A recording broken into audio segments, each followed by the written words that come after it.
Botox treatment is generally considered safe when performed by a trained professional. The treatment involves the application of a special hair mask that contains a combination of proteins, vitamins, and amino acids to the hair, which helps to restore its health and shine.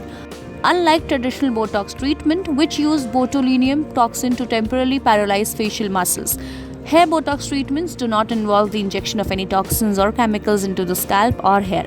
However, as with any cosmetic treatment, there are some potential risks and side effects such as scalp irritation or allergic reactions. It is important to consult with a qualified and experienced professional before undergoing any Botox treatment to ensure that it is safe for your hair's specific hair type and condition. Let's see what the expert has to say about the hair Botox treatment. Yes, they are very much safe. Botox has nothing to do with the neurotoxin that you put in the skin to relax the wrinkles. So it is just simply a purified form of a basic hair proteins, which when applied to the hair, they relax the how should I put it? They make the hair smoother and less frizzy. Same way the neurotoxin does to the skin, but it is not related to skin Botox at all.